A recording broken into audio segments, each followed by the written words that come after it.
Hi everyone, and welcome to The Climate of Sport with me, Claire Poole, the podcast where we explore how the world of sport can drive climate action, champion equality and shape a more sustainable future. From the boardroom to the locker room, from grassroots to global stages, the game is changing and so are we. Let's get into it. Hi everyone, welcome back. It's a pleasure to be with you, and I hope you're having a great week wherever you are in the world. It's been a great week here so far. I was really lucky actually earlier in the week to be invited to a BBC premiere of 2026, which is a mockumentary about a global football competition happening this year. Very funny. Managed to watch a couple of episodes, listen to a Q&A and chat to the cast. So a very, very cool opportunity. And I cannot wait for you to watch that when it comes out. Very funny. And when it does come out, I'll be talking about it a lot, but obviously can't say anything about that yet. And also yesterday, I did a CrossFit session for the first time. If any one of you listening is a CrossFit bro, how do you do it? I am in pain in places I didn't even know exist today. So I'll keep you updated on how that goes. But I did love it, actually. It was very fun and I need to get my fitness back. So I think it's going to be a very fun way of doing it. But I'm in a lot of pain, basically, and I keep thinking if it doesn't challenge you, it doesn't change you, but also the challenge and the change is quite painful at the moment. So let's forget about that and get on to the task at hand. We are back for our climate hat trick. 3 stories from the news this week through the lens of climate and sustainability in sport. Let's get going. Story 1 is about F1. So Formula One's sustainability shift has sparked debate. A lot of you will know that F1's new 2026 rules are out now for this season, meaning that cars are powered by 100% sustainable fuels and a near 50-50 split between electric and combustion energy. So that should dramatically improve efficiency and obviously reduce reliance on fossil fuels as well. On paper, this is a big moment for climate action in sport and in motorsport, especially. F1 has always been a testbed for innovation, and this is relating to new low carbon transport innovations, which obviously potentially in the future could influence road cars and wider mobility systems as well. In racing terms, there should be upsides, more overtaking, more strategy, and new forms of competition shaped by energy deployment. But some top drivers aren't convinced by the new F1 rules, saying they are becoming energy managers, not racers. So what are some of the drivers saying about the new F1 rules for this season? Max Verstappen's been the most vocal critic, calling the new cars, quote, anti-racing, close quote, and comparing it to Mario Kart, which I think is quite funny. Lewis Hamilton has raised concerns describing the rules as complex, warning drivers are struggling to understand them. Carlos Sainz criticised the racing as feeling artificial, and after the Chinese Grand Prix, veteran racer Fernando Alonso called it the Battery World Championships. So fair to say it hasn't landed very well with the drivers yet. But as we know, when things change, people don't like it. Human beings generally aren't that happy with change. We like the status quo. We like things the way they are. But things are going to have to dramatically shift. And I think this is almost like a meta point that in Formula One, like in climate action more broadly, what feels different, unusual, unnatural at first, often very quickly becomes the new normal. And that's something we're all going to have to get used to. In line with that, I wanted to go back and look at a few other changes in F1's history that were criticised at the time, which are now just completely normal and accepted within the sport, to show that whilst there is this negative feedback just now, in line with climate action and the positive impacts of it, we're likely to see it become the new normal quite quickly. There are more, but I've chosen 3 shifts in F1's history where these changes happened. So let's highlight those. So one of the changes, the most recent one I want to highlight, is the Halo safety device that was introduced in 2018. This was widely criticised for aesthetics at the time. Fans and drivers said it ruined the look of Formula One cars, and it was again Max Verstappen who was sceptical early on, saying, quote, "You can improve the car, but we don't need this thing on top of it. It's not just the looks. I don't think it's necessary," close quote. We know The Halo safety device has since that time saved multiple drivers from serious injury or even death and is now universally accepted. DRS is the next one I want to chat about in 2011. So DRS was introduced to increase overtaking, and critics at the time when it was released hated it. It was seen as artificial overtaking. Drivers could pass too easily on straights, they said. Purists said it removed skill. Does all of this sound familiar? Now, it is still debated, but it's widely accepted as part of the racing toolkit. So again, another change that people were skeptical about that's become the new normal. And the last one I want to highlight was the refueling ban in 2010. So again, it was a change of strategy. F1 banned mid-race refueling, which completely changed the way teams and drivers approached the race. Of course, it made the cars heavier at the start. It meant the pit stop strategy was simplified, and some even said it made the races less dynamic. Now we know it's just normal, and people who maybe are into F1 now and weren't around or weren't watching the sport in 2010 probably don't even know that was the case back then. It's normal. It actually improved safety and reduced logistical complexity as well. So again, examples of things that were perhaps unnatural, skeptical, or pushed back on at the time that are now the new normal. And sports do evolve, especially motorsport, around safety and around engineering and innovation, shifts to change the spectacle of the sport. We are seeing this quite a lot. There are critics to every change, of course. Already, critics have come out and said that F1's decarbonising the car, but of course, the sport's biggest emissions still come from global travel and logistics, not just the engines of the cars going around the track. Every shift is always, whenever something positive happens in one area of a sport, unfortunately, it amplifies the areas where shifts and changes are slower in other areas. I think we have to be pragmatic about it. What this does do is bring the conversation to the track, which means it's much more visible to fans. Yes, of course, we need to decarbonise the transport more broadly, but they are essentially behind the scenes for fans. And this is a change that's happening on the track, that's in the conversation, and there is benefit to that. Of course, it brings up the question whether we're solving the biggest problems or the most visible ones. But I think we have to solve both. I think the big shifts that need to happen behind the scenes across many sports are where the biggest emissions take place. But of course, the optics of sport, what fans see and how the media presents it and how broadcasters show it, is a way we can communicate and shift change. So we need both of these things to happen. We need to use the power of sport and the optics around these changes to reach people, whilst also dramatically reducing our impact behind the scenes. So that's our first story from the climate hat trick. The second story is about rising temperatures sapping our motivation to move. So according to research published in the Lancet Global Health this week, rising global temperatures, especially super hot days and heat waves, are making people less physically active around the world and increasing risks to health and well-being. You probably knew this in your gut anyway. When it's super hot outside, we are less inclined to go out and do intense physical activity. But of course, we always want data and research and science to back up these assumptions. This research publication is The Effect of Climate Change on Physical Inactivity, a panel data study across 156 countries from 2000 to 2022.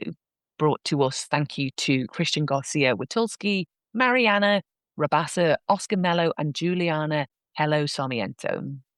Physical activity has risen globally, they say, from about 23% in the year 2000 to over 31% in the year 2022.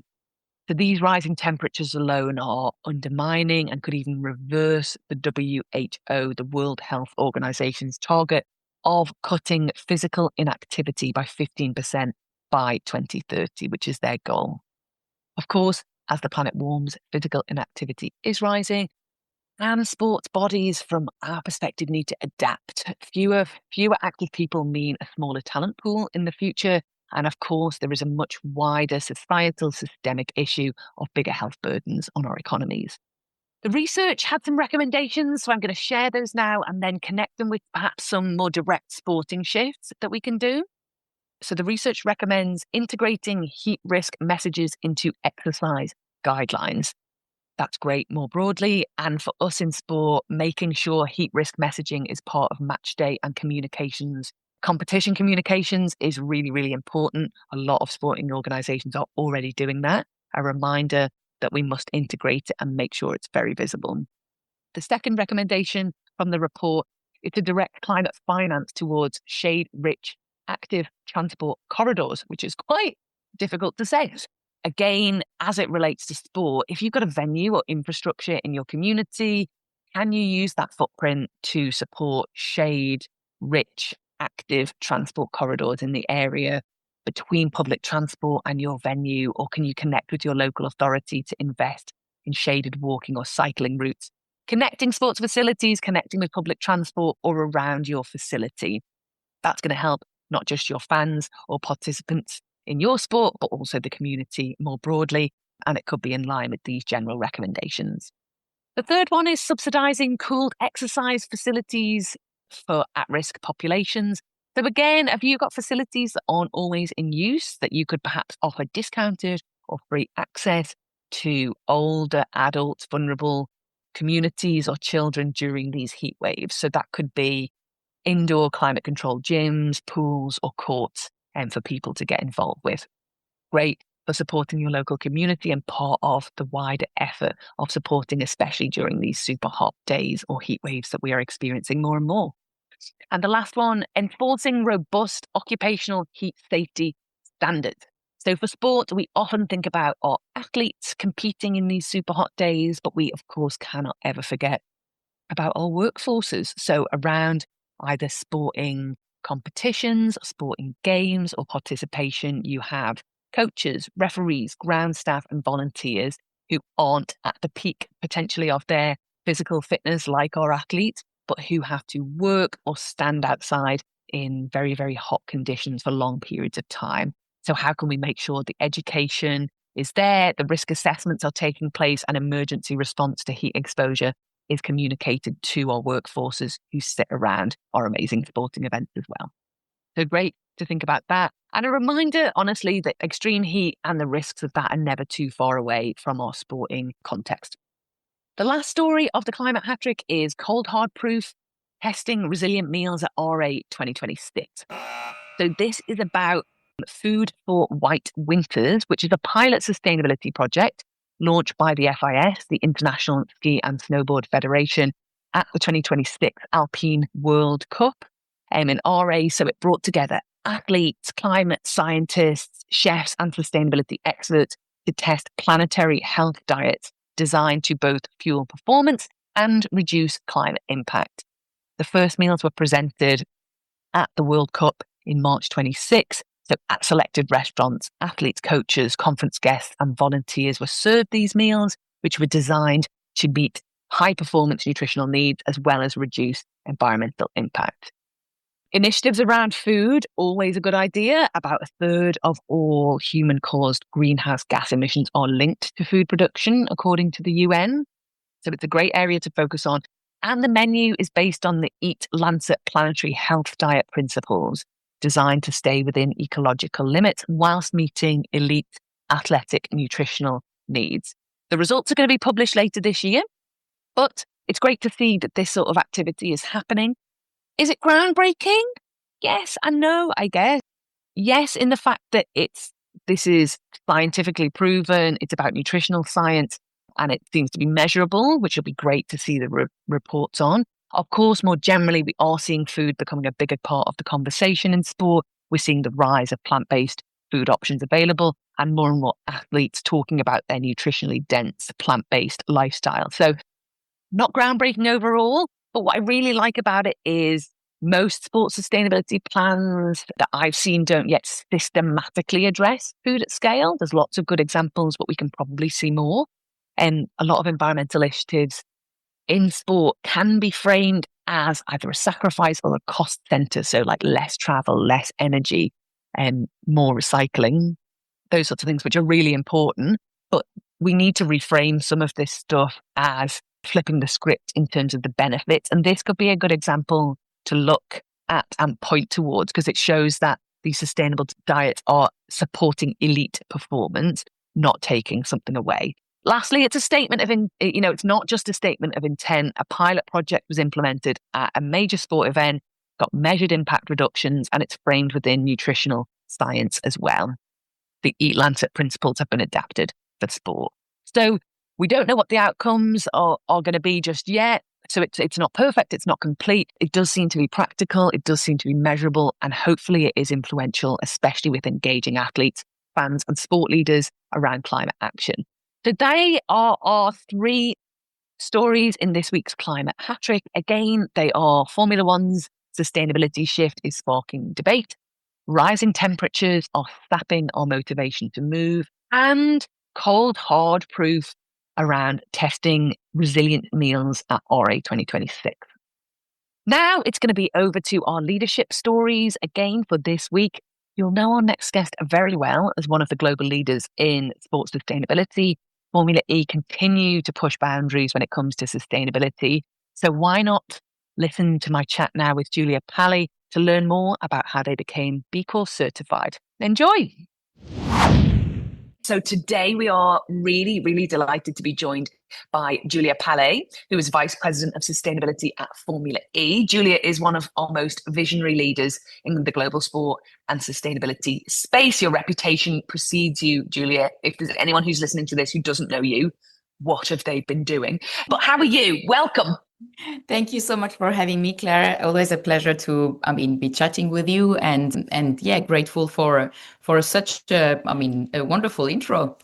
Oh, absolutely. All true. All true. So we're starting this leadership series, Julia, with a fun fact about our guests, because I know you very well. The community knows you very well. But is there a fun fact that people, that people maybe don't know about you that we can share? Yeah, I find these normally the most difficult questions, but thanks for prompting me, Clara.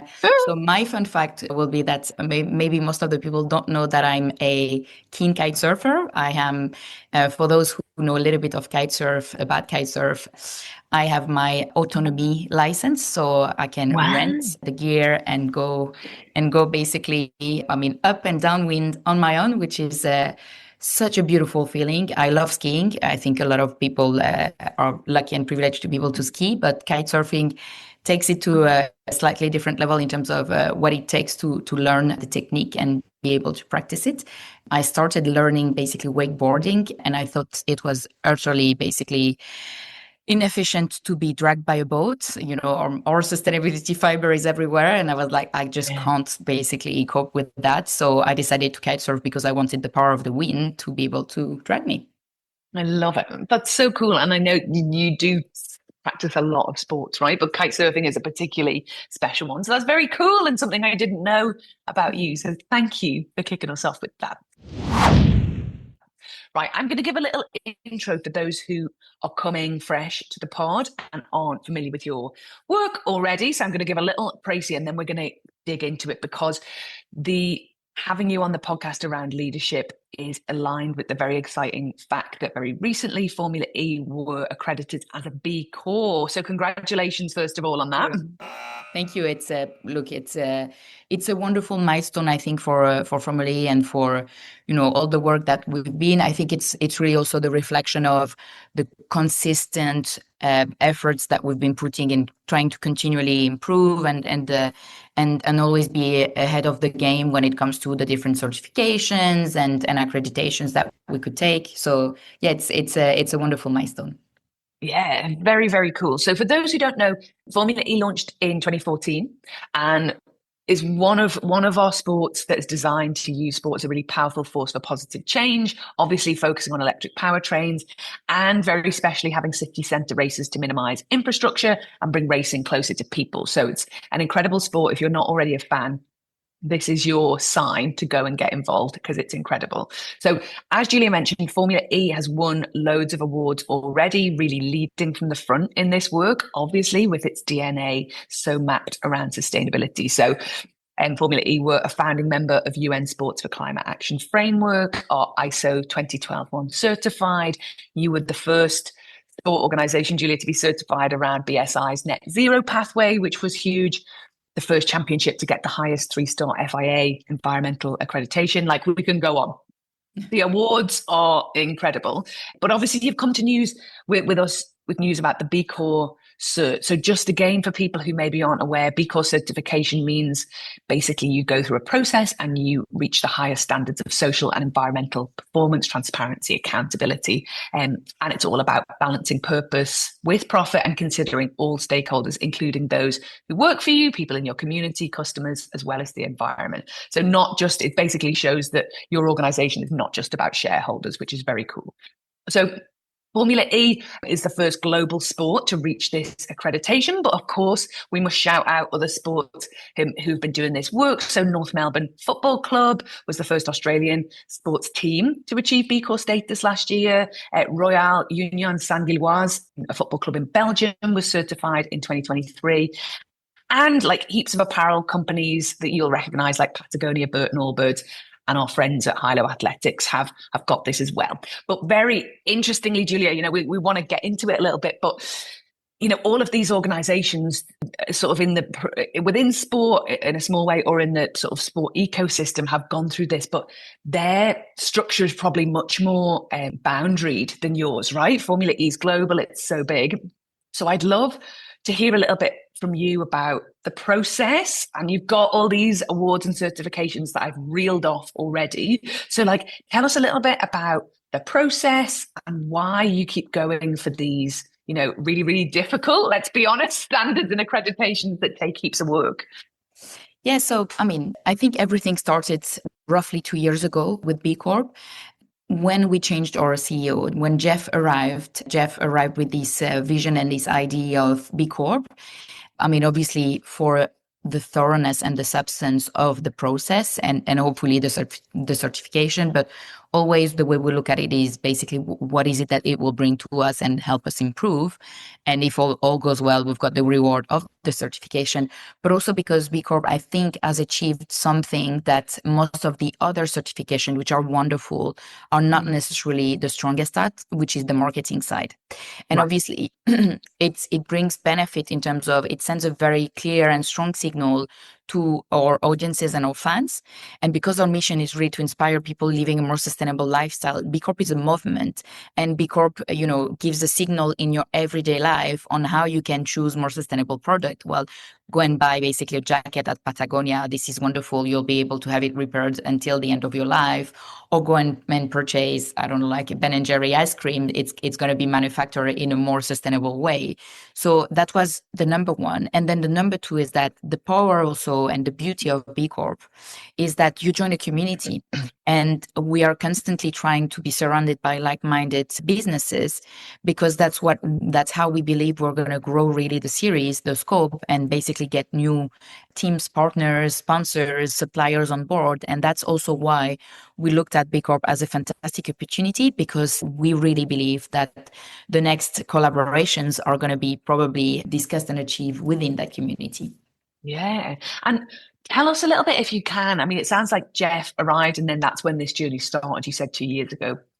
For an organization, maybe not even as big as Formula E, but like within the sports ecosystem, how long did it take? I'm sure you were probably, it maybe took longer because it was breaking barriers with the work you're doing. And it was probably a whole new experience for the way things work. But what are some insights if a sport organization or businesses listening to this and thinking we're considering it, but how much genuinely time does it take, and how much resource do we need, and what do you wish you'd known, when you started?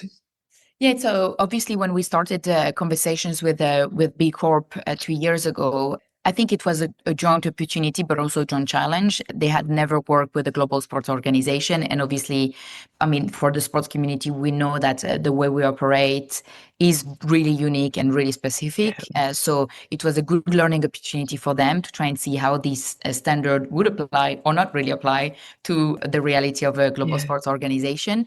And for us, it was really a way of trying to bring on board the rest of the sports community. We've talked about, I would love the rest of the Sports for Climate Action from United Nations to use that now as a way to start their own journey on B Corp and, grow the movement. Because again, as from a fan and a sort of like the wider B2C audience and fans perspective, B Corp is probably the best recognized and understood certification. It's really an opportunity opportunity for everyone to keep adding and try and show and signal where basically the right thing is. Yeah, I love that. And I think, we've been talking a lot more broadly in the industry about the shift in the way we're talking about things, right? And because of the world around us and how things are shifting. And this is really interesting to me around the B Corp because it does feel like a much more consumer sort of, I hate the word consumer, like we're all just pack men and women consuming things in the world, but like citizens, the general population, it seems more connected with that. Some other industry standards are incredible and they show that credibility and transparency, but maybe they're not understood as much by the general population. So I think that from a macro level, I think that's very interesting in terms of the shift. And you mentioned the B Corp movement and the marketing kind of side. I know your TV audience for season 11 rose, I think, to a record, like over 560 million and like a huge increase in average viewers per race. So is this part of that? You're obviously doing lots right. Is this connected with that in terms of, really securing this status, making progress thrilling, like all of the sort of pillars that you stand by? And I know you've written somewhere, because I made a note of it, that challenging a sport industry that's traditionally prioritized spectacle over systemic impact. I think at Formula E, you're doing both right. You're not losing the spectacle, but the systemic impact is built in. Just talk to us a bit about that. Does this shift how you connect with people, how you talk to people, how you're continuing to increase your reach and your numbers and your viewers? Then I think basically what you're highlighting is the reality and the tensions in most of the businesses, because I mean, getting the triple bottom line to really align and coexist is complex. But I think that's truly the superpower of Formula E. We've been funded with purpose at the heart, and there's basically always a compromise that is reached, but leveling up, not leveling down. Normally, compromise is something that means that everyone gives something away and levels down. Whereas, I mean, if I give you the example of our, upcoming race car, generation 4 of a race car, it's going to double roughly the battery capacity. The acceleration is going to be, absolutely fantastic, but also we've worked so hard. It's going to be 100% recyclable. Everything that has gone into is basically material that are recyclable. So, and it's never at the detriment of the sport. And we are able to do it basically also not impacting our sustainability credentials. So B Corp is, I think, a great way to showcase and encompass these challenges that are turned into opportunities, because as you rightly said in your introduction, one of the, I think the most powerful things that B Corp gets you to do is that you actually state very clearly that all the value that is created for your stakeholders, not your shareholders. Yeah. And that's a way to basically send a very strong signal. Whatever you do is for your ecosystem, not only for a part of your ecosystem that is primarily looking at the return on their investment. Whatever we do, we look at how we can maximize, of course, economic prosperity for Formula E, because it needs to be a sound and a healthy business model. But we try and always think about the communities and the social impact that we can create, and make sure that in all of that, there's environmental protection. And, regarding environmental protection, that's why we've, embarked on the net zero pathway journey, the international standard guided by ESI, because we know that we can do it. And so far we are more than on track, basically doing all of that, growing the show, the audience, traveling around the world by reducing our carbon footprint. And we're just getting the numbers. In season 11, we introduced a major radical change in the way we operate our logistics. We went down from 3 to 2 planes, which is so little in the grand scheme of things when you think about like the international operations of our series. And we reduced by over 25% the carbon footprint. It's obviously like it takes people that want to think about things differently, but it's not impossible. Yeah, I love that. And when you were chatting there, you said both more than on track and mentioned social. So I would be entirely remiss not to query how this work and your ongoing commitment and the B Corp connects with your programs like Girls on Track, because obviously it's all seated in the environment and climate around your DNA, but obviously that this social impact and inclusion are really, really core to what you do too. So how do programs like Girls on Track tell us any new things that are going on there and how that ties into your wider climate and sustainability agenda as well? Yeah, absolutely. Look, I mean, all the social impact is a core pillar of everything that we do. It's actually probably even more so important in the B Corp process and certification. Social impact, welfare, and so on is extremely important in the journey. I mean, if for whom would want to get started, and Girls on Track and the rest of our social impact programs are growing. So Girls on Track is delivered now at every single event. For us, we've got, I mean, something new this year. We have actually three of our Girls on Track members, or four, depending on the race, it's three or four, that are actually basically consistently on the podium, giving out, I mean, a trophy to our racing drivers, because we want to make those women, young women, very visible, and the fact Hmm. that they should belong to the podium, because Yeah. they will in the future. That's what we're working on also. While this year has been really the rise and the shine of our educational modules for children around climate change and all the topics associated to that, to support basically killing the eco anxiety that exists among this group of probably 6 to 12 years old children that see that the future is going to be really, really complex for them, and that they're not responsible, they have no control nor influence at the moment because they are just children, and they see that the future is going to be difficult. So I mean, last year we managed to impact over 60,000 children with driving force. It's been wonderful, obviously, to see how it's brought to life in the different schools that we activated it. But the beauty of it is that it's actually a toolkit that is made available for teachers, and they can use that, or parents. They can use that to actually, have a fun time with their children. Yeah. I mean, you may have already answered it because you're talking about these new projects, but I did want to ask about, like, you always try and focus on empowering local communities in the host cities that you travel around. That's obviously a big part of what you do and part of that racing in cities. But has there been a recent project that surprised you with its impact or its potential, or have we already covered it, Julia?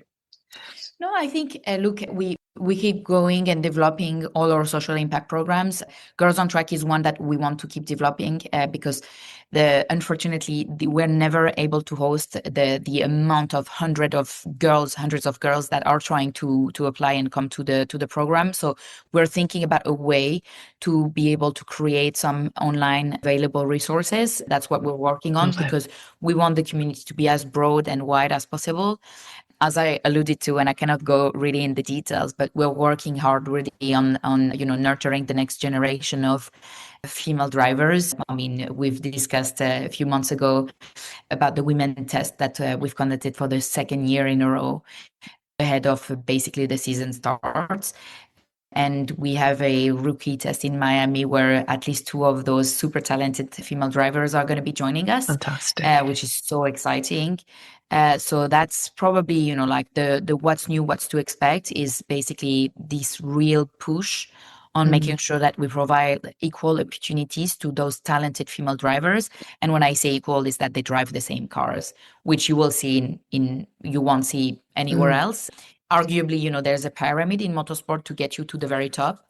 But the problem along the way is that this is an industry that doesn't bet and invest on women, because they know that statistically they're not going to make it to the top. And we Yeah. actually are changing the regulations. We're providing more seat time, and we're supporting them in terms of,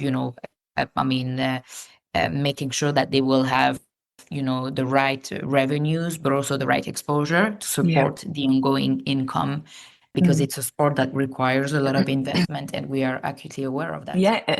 And this, even the way you're doing things differently, I always think when people ask me more broadly about motorsport, there is this, for those in the industry, we understand all the work that's going on, but for those more broadly, there's kind of a lot of misunderstanding around what sustainability is in motorsport. And, people just have the gas guzzling image and the traveling around the world. So Yeah. for people who, have that kind of mindset, what do you think is the most misunderstood element of what you do, or what do you think they'd be surprised to learn about what's happening? Or series, and I would bet that probably in most of the series, the cars that seem to be, obviously, they are symbolizing or sport. The cars, in terms of manufacturing use, in terms of the energy and end of life, for Formula E, it's less than 1% of the carbon footprint. So it's really not what is at the heart of, like the debate and the challenge when it comes to the pure environmental impact. It's not. What is really the heart of the impact is the fact that we're traveling circus around the world, and that we put all our efforts in reducing the logistics, because that's the freight and the air freight that is the big battle.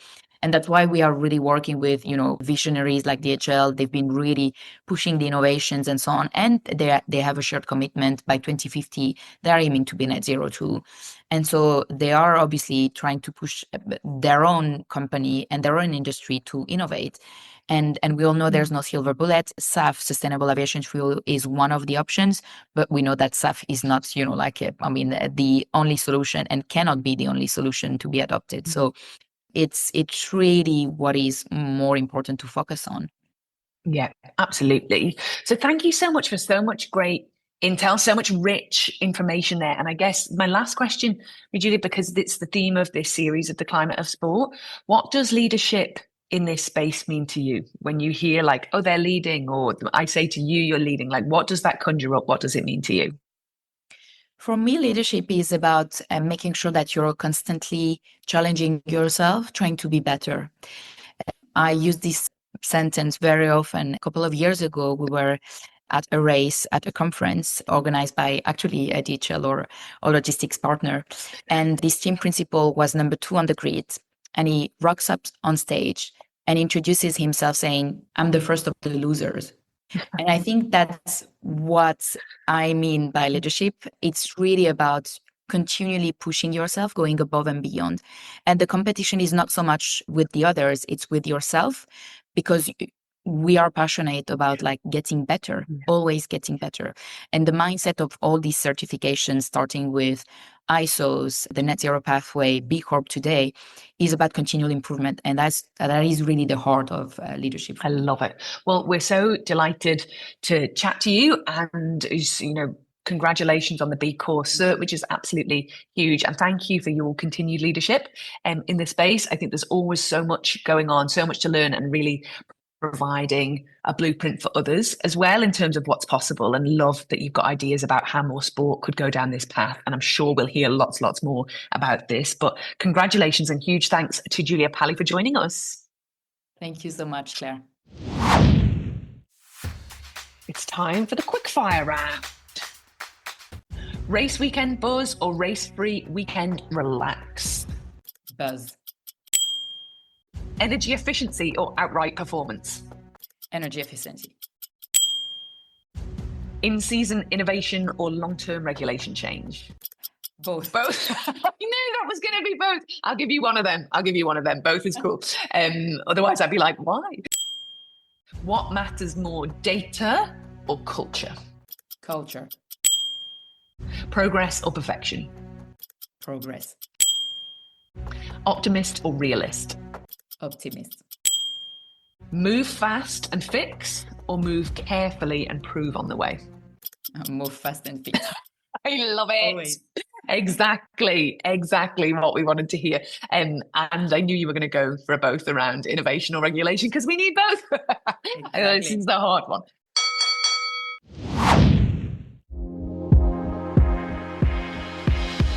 That is a wrap on this episode of The Climate of Sport.